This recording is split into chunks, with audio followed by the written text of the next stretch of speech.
육조단경 15 승려지통. 또 승려지통은 수주 안풍 사람으로 처음에 능가경을 약 1000번을 보았지만 삼신과 사지의 뜻을 이해하지 못하였다. 대사에게 예를 올리고 그 뜻을 이해하고자 하였다. 여기서 삼신은 청정법신, 원만보신, 1100억 화신이며 사지는 청정한 지혜로서 대원경지, 평등성지, 묘관찰지, 성소작지를 말합니다. 자성은 본래 허공과 같이 청정한 것이니 청정한 자성 속에 만법이 생겨나지만 이러한 자성이 없다는 것을 깨달으면 사지의 깨달음이라고 하였습니다. 삼신과 사지를 따라 본다는 것은 몸과 지혜, 즉 물질과 정신을 따라보는 이분법적 견해입니다. 그러나 불법은 둘이 아닌 법이 곧 불법이라고 했습니다. 대사께서 말씀하셨다. 삼신 중 청정법신은 그대의 본성이고 원만보신은 그대의 지혜이며 1100의 화신은 그대의 행위이다. 만약 본성을 떠나 별도로 삼신을 말한다면 곧 몸은 있으나 지혜가 없다고 일컬는다. 만약 삼신의 자성이 없음을 깨달으면 곧 사지의 깨달음이라고 하는 것이다. 내 개성을 들어라. 자성은 삼신을 갖추었으니 밝게 밝히면 사지를 이루리라. 보고듣는 인연에 여의지 않으면 조용히 부처님이 지위에 오를 것이다. 내가 지금 너를 위하여 설하노니 자세히 살피고 믿어서 미혹됨을 영원히 없애라. 뱀을 쫓아 구하려고 하지 않는 자에게는 종일토록 보리를 설하여라. 지통이 다시 말하였다. 사지의 뜻을 더 듣고자 합니다. 대사께서 말씀하셨다. 이미 삼신을 이해하였다면 곧 사지에 밝을 텐데 어찌하여 다시 묻는가? 만약 삼신을 떠나서 따로 사지를 논한다면 이것은 지혜는 있으나 몸은 없다고 일컬는다. 이렇게 되면 곧 지혜가 있는 것이 도리어 지혜가 없는 것이 되어버린다. 다시 개성을 말하였다. 대원경지는 자성이 청정함이요. 대원경지는 둥근 거울이 만물을 밝게 비추듯 우주 만물의 참모습을 비추는 지혜를 말합니다. 평등성지는 마음에 병이 없으며 평등성지는 자아에 집착이 없으면 나와 남이 없으며 이는 우주 만물은 고르며 세상의 모든 것은 평등하다는 것을 깨닫게 하는 지혜입니다. 묘관찰지는 견해가 자유자재하며 묘관찰지는 모든 법의 실상을 묘하게 관찰하여 중생들의 모든 의혹을 없애주는 지혜입니다. 성소작지는 둥근 거울과 같습니다. 성소작지는 중생을 구제하기 위하여 모든 것을 두루 갖추게 하는 지혜입니다. 5, 8과 6, 7식은 인연이 과보에 따라 도는 것이니 이름과 말만 쓸 뿐이지 참다운 성품은 없다. 만약 돌고 도는 곳에 뜻을 두지 않는다면 아무리 번잡해도 영원히 부처님의 선정에 머물 것이다. 지통은 한순간에 자성의 지혜를 깨우치고 개성을 지어 바쳤다. 삼신은 원래 나의 몸이요 사지는 본래 밝은 마음이다. 삼신과 사지는 서로 통하여 걸림이 없으니 만물에 응하여 형상에 따라 맡긴다. 수행을 일으키는 것은 모두 망령된 행동이며 머물러 지키는 것도 진실로 참된 것이 아니다. 묘한 뜻은 스승으로 인하여 깨달았으니 마침내 더러운 이름조차 없어졌구나. 5. 승려지상. 승려지상은 신주 귀계 사람으로 어렸을 때 출가하여 견성을 구하는 데 뜻을 두었다. 하루는 육조 대사를 찾아와 예를 올리니 대사께서 물으셨다. 그대는 어디에서 왔으며 무엇을 구하고자 하는가?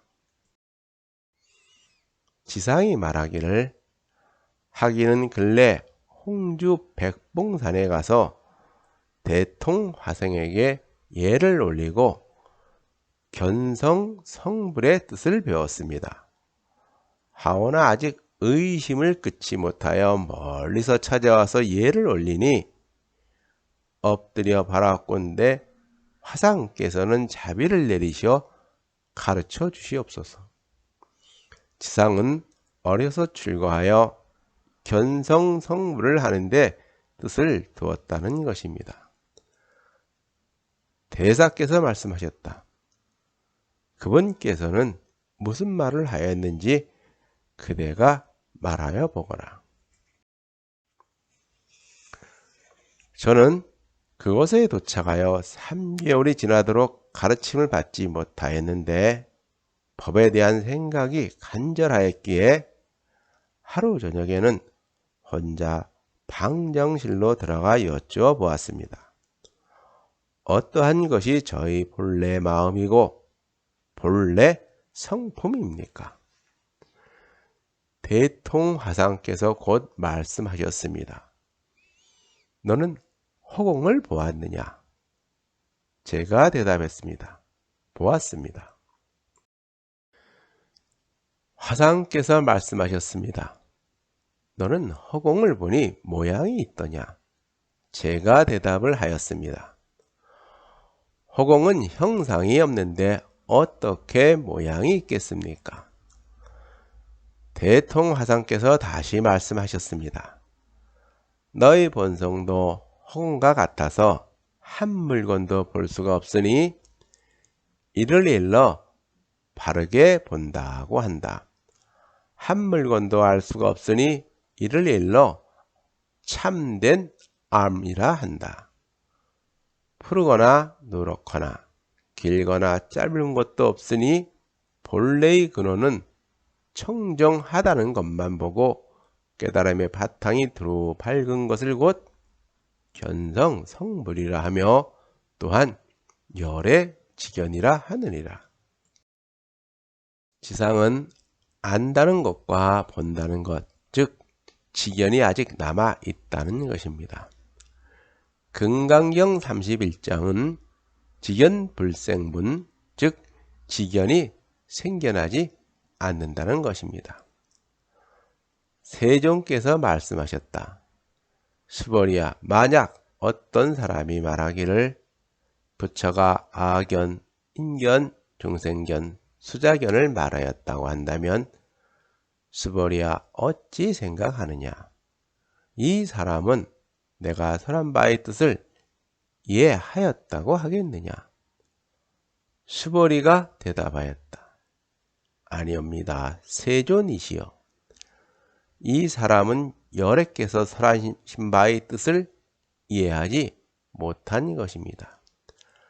어찌 그런가 하면 세종께서 설하신 악연, 인견, 중생견, 수자견은 곧 악연, 인견, 중생견, 수자견이 아니었고 그 이름이 악연, 인견, 중생견, 수자견이기 때문입니다.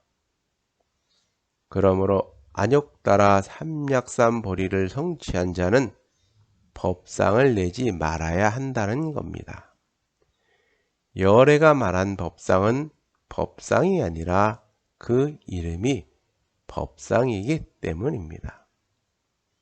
능언경의 직연에 대하여 보면은 직연하여 이룬 것은 무명의 근본이요 직연하여 직연조차 없는 것이 곧 열반이다고 하였습니다. 하기는 비록 이와 같이 설하는 바는 들었지만 아직 깨닫지는 못하였습니다. 화상께서 가르쳐 주십시오.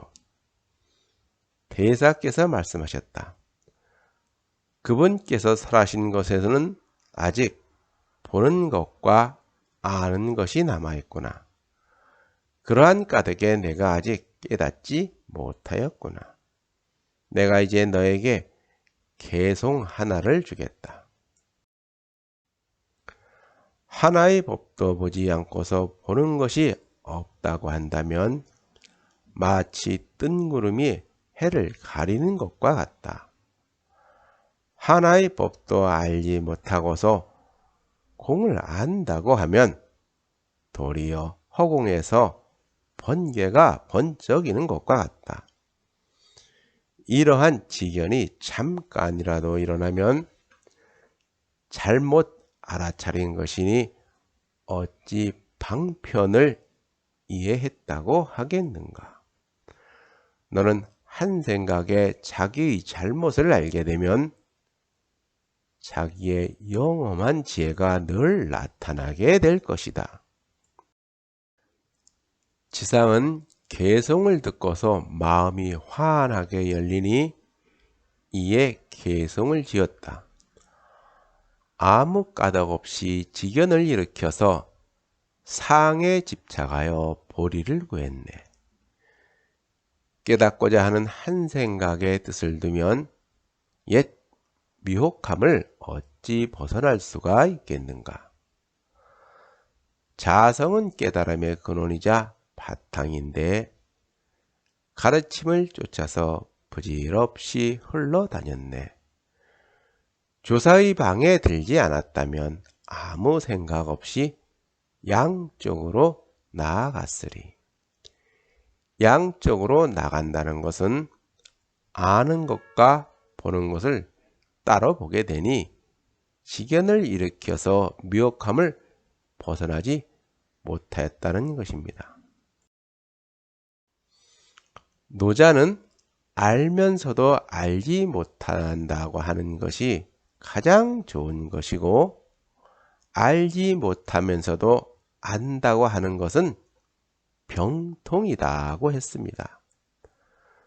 그러면 안다는 것은 무엇을 아는 것이며 또 그것은 무엇을 의미하는가요?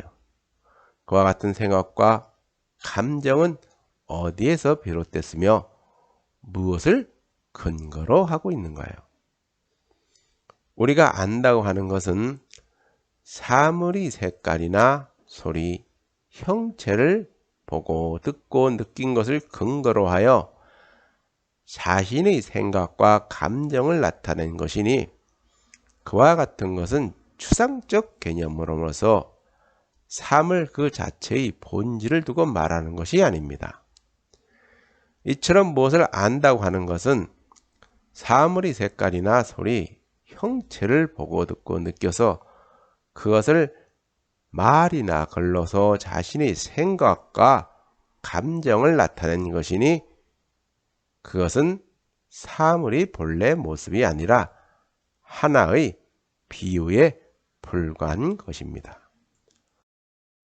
우주 만물은 천지자연의 조화로운 이치에 의해서 생겨나 저마다의 본성대로 살아가다가 다시 돌아갑니다.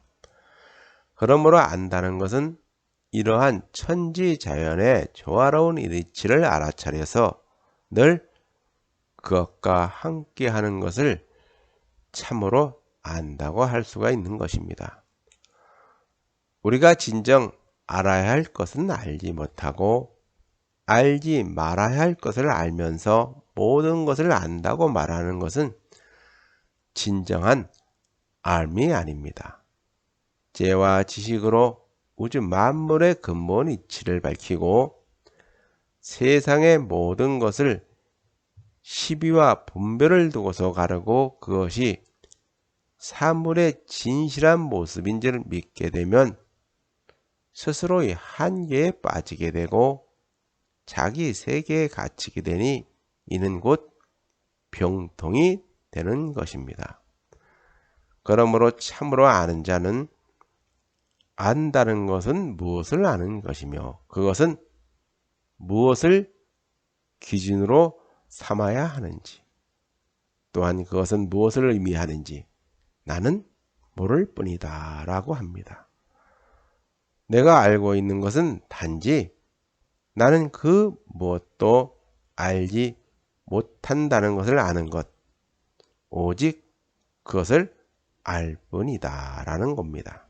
이처럼 알아야 할 것을 알지 못하고 알지 말아야 할 것을 아는 것, 그것이 병통이라는 것입니다. 지상이 하루는 대사께 물었습니다. 부처님께서는 삼승법을 설하시고 또 최상승을 말씀하시니 제자는 아직 이해하지 못하였습니다. 가르쳐 주시기를 원합니다. 대사께서 말씀하셨다. 너는 자신의 본래 마음만 바라볼 뿐이지 밖의 우주 만물의 모습에 집착하지 마라. 법에는 4가지 수레가 없으나 사람의 마음이 스스로 차등을 두는 것이다. 보고 듣고 부지런히 외우는 것이 소승이요. 법을 깨닫고 뜻을 이해하는 것이 중승이며 법에 의지하여 수행하는 것이 대승이다. 만법을 다 통달하고 만법을 다 갖추어서 일체에 물들지 않고 모든 우주 만물의 모습을 떠나서 얻을 바가 하나도 없는 것을 최상승이라 한다. 승이란 행한다는 뜻이지 입으로 다투는 데 있는 것이 아니다. 너는 모름지기 스스로 닦을 것이로되 나에게 묻지를 마라. 어느 때나 자성은 스스로 한결 같은 것이니라. 지상은 예를 노리고 감사를 드리고는 육조 대사께서 세상을 다 할 때까지 곁에서 모셨다. 6. 승려지도. 승려지도는 광주 남해 사람이다. 육조 대사께 말씀드렸다. 학인은 스스로 출가하여 열반경을 본 지가 10여 년이 흘렀으나 아직 큰 뜻을 밝히지 못하였습니다. 화상께서 가르침을 내려주시기를 원하옵니다. 대사께서 말씀하셨다. 그대는 어느 곳을 밝히지 못하였는가? 지도스님이 말했다. 모든 것은 무상하니 이것이 생멸법이다. 생하고 멸함을 다해 마치면 정멸의 즐거움이 된다. 이것에 의혹이 있습니다. 지도스님은 열반경을 말하고 있습니다. 열반경은 석가모니 부처님이 세상을 떠날 때 설법한 것을 기록한 것으로서 소승과 대승 2가지가 있습니다. 소승은 석가모니 부처의 열반 전후의 이야기를 기록한 것이고, 대승은 열반의 이상향을 묘사한 것으로서 법신이 상주한다고 하여 열반을 상, 락, 아, 정이라고 설하였습니다. 생과 멸에 집착하면 번뇌와 고통에서 벗어나지 못하게 되어 영원히 윤회의 굴레에서 벗어나지 못하게 되니 생멸을 떠나야 열반에 들 수가 있다는 것입니다. 영혼이란 존재하는가요? 우리 인간들은 오랫동안 생명에는 물질적 존재 이상의 무언가가 있다고 믿어왔으며, 혹은 그렇게 믿기를 원했는지 모릅니다. 그리고서는 나는 육신 이상이다, 나는 영혼을 가지고 있다라고 생각해 왔습니다. 그러나 신체를 벗어나 또 다른 영혼이라는 것이 존재한다는 믿음은 인간이 끊임없이 추구했던 소망의 형태에 지나지 않습니다. 영혼이라는 개념의 보편적인 사용은 죽음에 대한 불안, 세상을 떠난 사랑하는 이를 다시 만나고 싶은 염원, 그리고 우리는 아주 중요한 존재이기 때문에 죽음 후에 우리의 뭔가가 남아있을 것이라는 교만한 생각에서 기인한다고 추정됩니다. 그러나 우리는 진실을 알 필요가 있고 또 그 권리도 있습니다. 그러면 과연 영혼이란 존재하는가요? 이미 수백 년 동안 의사들은 심장 박동과 호흡이 멈추었고 그 기능을 대체할 수 없다는 전제하에 사망 선고를 하고 있습니다. 삶과 죽음이 실제로 무엇이냐는 물음은 살아있는 세포들이 DNA와 RNA, 단백질, 지방 같은 분자들로 구성되어 있다는 사실에 주목하면 무척 흥미롭습니다. 커넥톤 분야의 세계적 권위자인 MIT 대학의 승현준 박사는 천국에 대해 알려진 바가 거의 없다는 것은 안타까운 일이다. 사람들은 누군가에 의해 주입된 천국의 이미지보다는 스스로 상상해낸 천국의 이미지를 더 좋아한다. 전 세계의 문화와 종교 속에서 천당에 대한 개념은 역사적으로 천천히 진화해 왔다. 2000년대 후반에 기존의 것과는 전혀 다른 새로운 천국의 개념이 등장했다. 천국이란 사실 아주 강력한 컴퓨터일 뿐이다 라고 말하였습니다. 죽음이란 무엇인가요? 죽음은 삶처럼 한마디로 정의하기란 쉽지 않습니다. 우리가 죽음이란 무엇인가라는 문제는 삶이란 무엇인가와 마찬가지로 어려운 명제이기 때문입니다. 죽음을 정의하면은 우리가 물리적으로는 더 이상 활동을 할 수 없을 뿐만 아니라 생물학적으로는 호흡, 대사, 배설 등의 생명 기능을 멈추었거나 우리 몸을 이루고 있는 세포나 조직, 장기 등 신체 기능이 더 이상 활동을 하지 않는다는 것입니다. 우리가 물리적 활동이든 생물학적 기능이든 이 모든 것은 뇌에서 비롯됩니다. 의사들은 수백 년 전부터 우리가 죽었다는 것은 뇌의 활동이 멈췄다고 합니다. 다른 말로는 뇌의 기능이 멈췄다는 것입니다.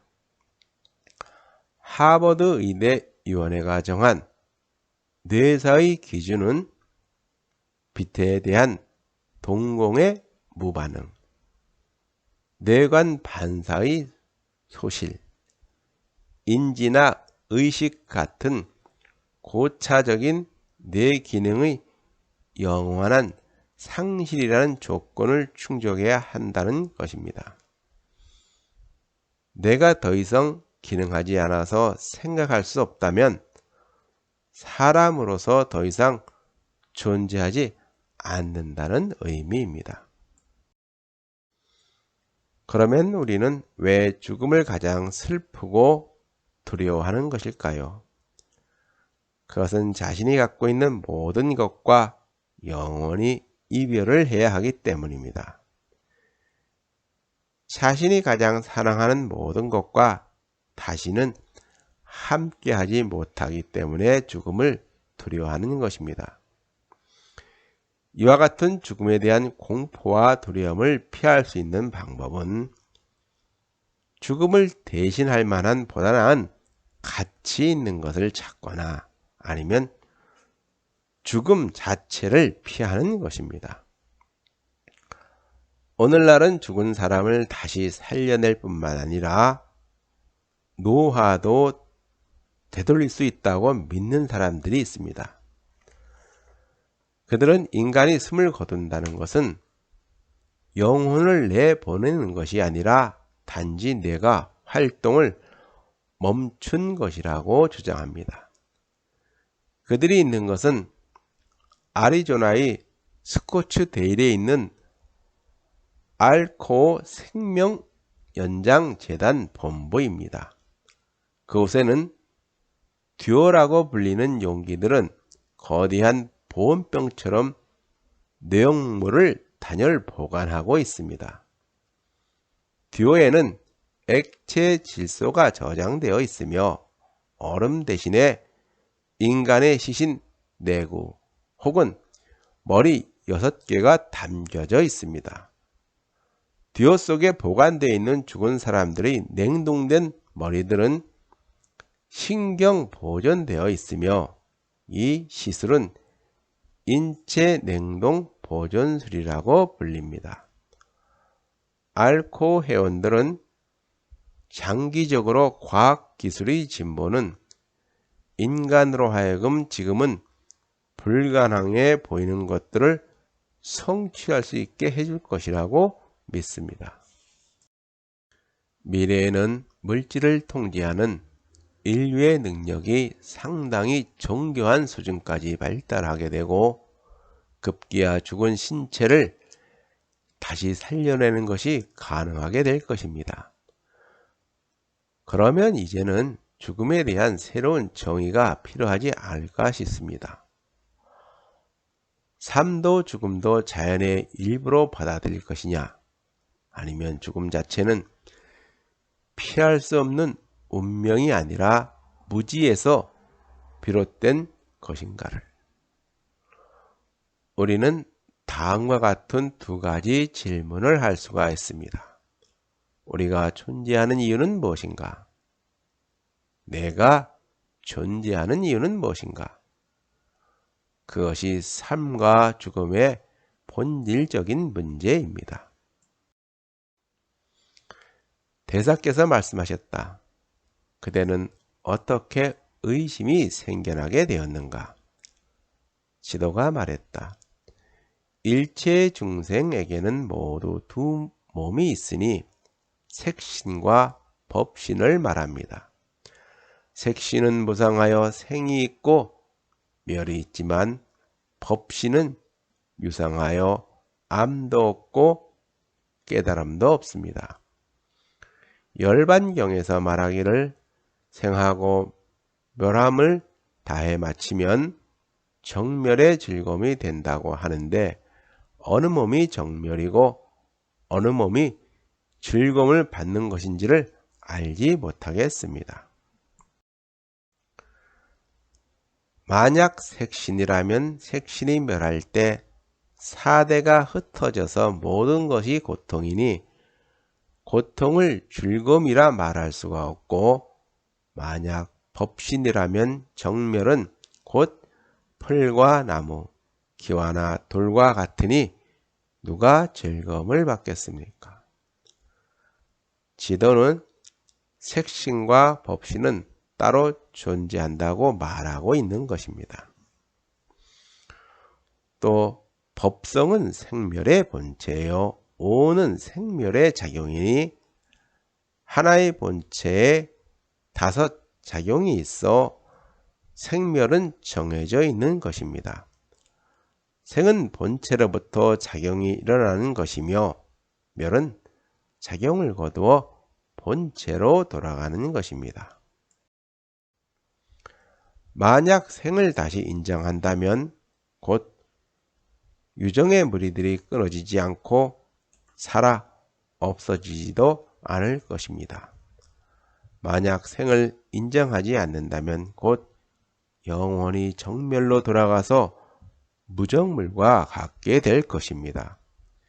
이와 같다면 곧 일체의 모든 법은 열반에 갇히고 굴복되어서 오히려 생을 얻지 못하니 어찌 즐거움이 있겠습니까? 대사께서 말씀하셨다.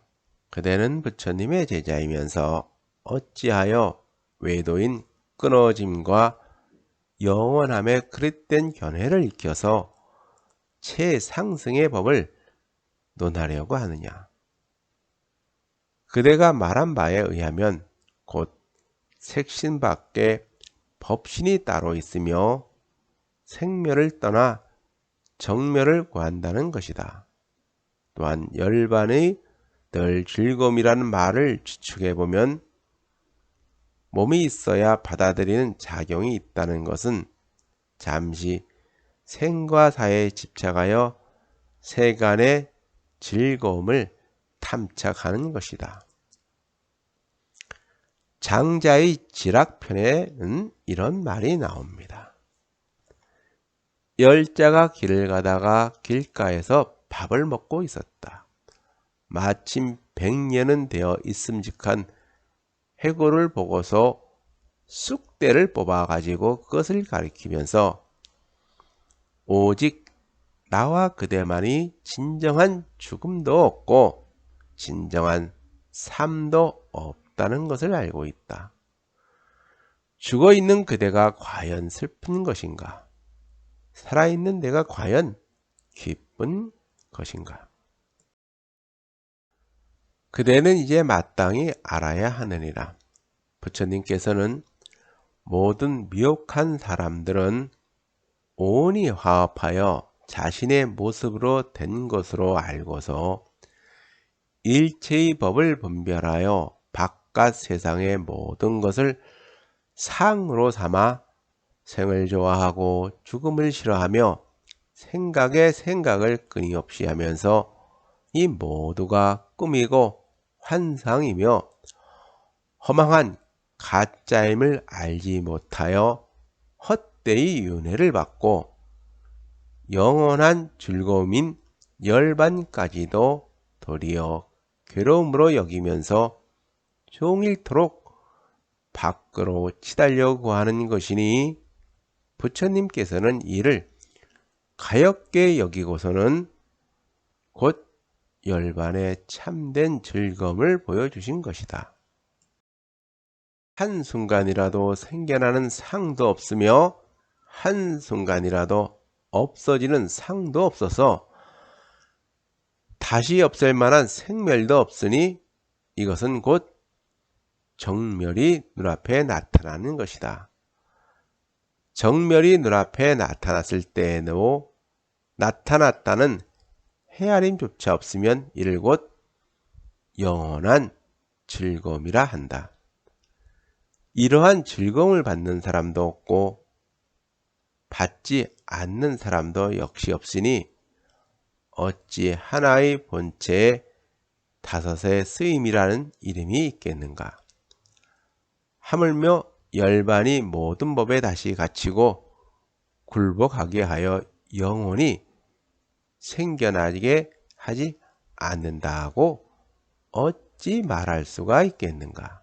이는 곧 부처님을 비방하고 법을 헐뜯는 것이다. 나의 개성을 들어라.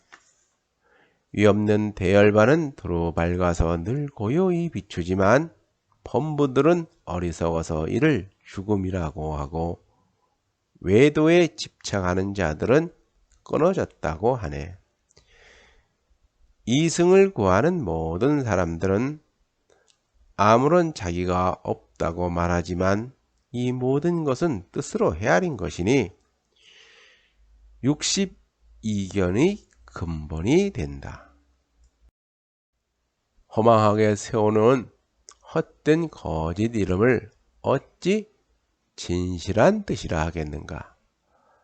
오직 헤아림을 넘어선 사람만이 통달하여서 취하고 버림이 없다.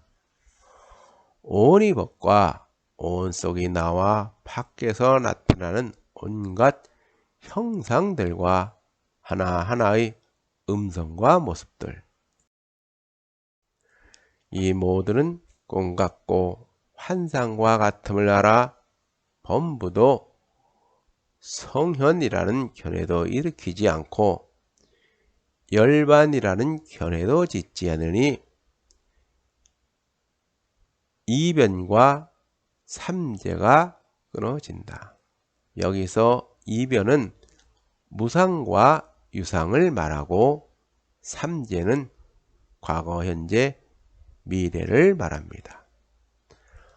늘 모든 것에 응하여 육근을 쓰지만 쓴다는 생각을 일으키지 않으며 모든 법은 분별하지만 분별한다는 생각을 일으키지 않는다. 거파가 바다 밑까지 태우고 바람이 몰아쳐서 산을 서로 부딪혀도 참되고 영원한 것이 정멸의 즐거움이니 열반의 모습이 이와 같도다. 거파는 세상의 마지막인 괴겁에 일어나는 큰 화재를 말합니다. 여기서 불교의 우주관을 보면은 불교에서 우주는 시간적으로 무한하여 끝도 시작도 없는 가운데 생성소멸하는 것을 설명하는 개념으로 사겁을 말하는데 그것을 줄여서 성주 괴공이라고 합니다. 우주가 성립되는 지극히 긴 기간인 성겁, 머무른 기간인 주겁, 파괴되어 가는 기간인 괴겁, 파괴되어 아무것도 없는 상태로 지속되는 기간인 공겁을 말합니다. 겁은 산스크리트어로 겁파라고도 합니다. 고대 인도 및 불교에서 우주의 시간을 재는 단위로서 일정한 숫자로 나타낼 수 없는 무한한 시간을 겁이라고 합니다. 일반적으로 우주가 개벽한 때부터 다음에 개벽할 때까지의 시간을 의미합니다. 그리고 이 네 개의 겁들이 모여 대겁이 됩니다. 공겁 다음에는 다시 중생들이 업력에 의하여 성주 괴공이 반복하여 이 세계는 끝없이 생성과 소멸을 하게 된다고 합니다. 오늘날 천체 물리학에서 말하는 우주는 어떤가요? 우리가 살고 있는 우주는 지금으로부터 137억 년 전에 빅뱅이란 거대한 폭발과 함께 시작되었습니다. 우주 초기에는 물질과 빛이 뒤섞여 있었으나 아주 짧은 순간에 급격히 팽창하여 탄생 이후 38만 년이 지나자 물질은 빛과 분리되고 수많은 물질들이 생겨나 별과 은하들이 만들어 지금과 같은 우주의 모습에 이르렀습니다. 천체 물리학자들에 따르면 현재 관측 가능한 우주의 크기는 모든 방향으로 460억 광년이나 된다고 합니다. 지금 이 순간에도 우주는 매우 빠르게 커지고 있으며 커지는 속도 또한 점점 빨라지고 있습니다. 이처럼 우주는 점점 빠르게 커지고 있는 것입니다. 지금의 우주는 시간적으로는 137억 년이 되며 공간적으로는 460억 광년이 된다는 것입니다. 최근 우주론에 따르면 우주는 단 하나만 존재하는 것이 아니라 수많은 우주가 존재한다는 다중 우주론이 많은 학자들로부터 지지를 받고 있습니다. 우리가 살고 있는 우주는 수많은 우주 가운데 하나에 불과하다는 것입니다. 모든 우주는 서로 다른 원인과 조건에 의하여 생겨나기 때문에 모든 우주는 저마다 고유한 특성과 법칙이 있을 것이고 또한 우주를 이루고 있는 구성 성분이나 환경은 저마다 다를 것으로 추정됩니다. 내 이제 강한 어조로 말하여 너로 하여금 삿된 견해를 버리도록 하였으니 내가 나의 말을 이해하여 견해를 내지 않으면 너는 조금은 알았다고 할 수가 있을 것이다. 지도는 개성을 듣고 크게 깨우쳐서 뛸 듯이 기뻐하고는 예를 올리고 놀러 갔다.